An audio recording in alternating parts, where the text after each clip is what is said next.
क्या central government employees unified pension scheme को अपनाने को लेकर सशंकित है? क्या उनके मन में कोई शंका है?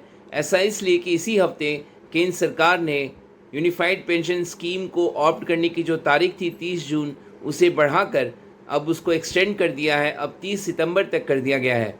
यानी केंद्रीय कर्मचारियों के पास अब 3 महीने का और वक्त है जिस पे वो विचार कर सके कि उन्हें यूनिफाइड पेंशन स्कीम को अपनाना है या नहीं अपनाना है।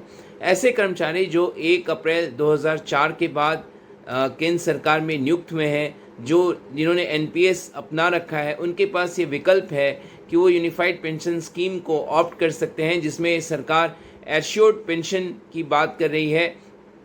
हालांकि इस करीब 23 लाख के आसपास करीब कर्मचारी हैं, केंद्रीय कर्मचारी हैं जो ये लाभ ले सकते हैं। लेकिन जब से यूनिफाइड पेंशन स्कीम को नोटिफाई किया गया है, ऐसे काफ़ी कम कर्मचारी हैं जिन्होंने यूनिफाइड पेंशन स्कीम को ऑप्ट किया है, क्योंकि उसमें कई ऐसे बेनिफिट्स हैं जिसको लेकर उनके मन में तमाम तरह की शंकाएं चल रही हैं।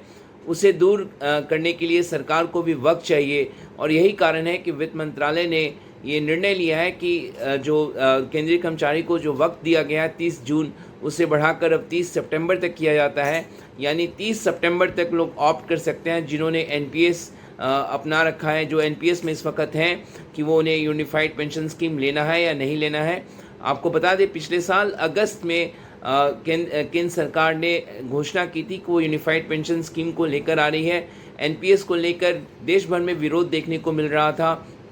केंद्रीय कर्मचारी और राज्य सरकार के कर्मचारी ओल्ड पेंशन स्कीम की मांग कर रहे थे।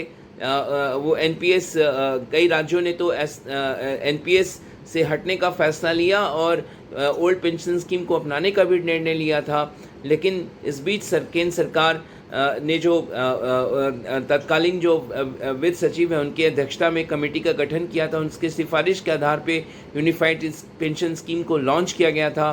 30 जून तक केंद्र कर्मचारी को वक्त दिया गया था कि वो उसे अपना सकते हैं, लेकिन उस डेडलाइन को अब बढ़ाकर 30 सितंबर तक कर दिया है, जिसमें वो निर्णय ले सकते हैं कि उनको यूनिफाइड पेंशन स्कीम का फ़ायदा लेना है या नहीं लेना है।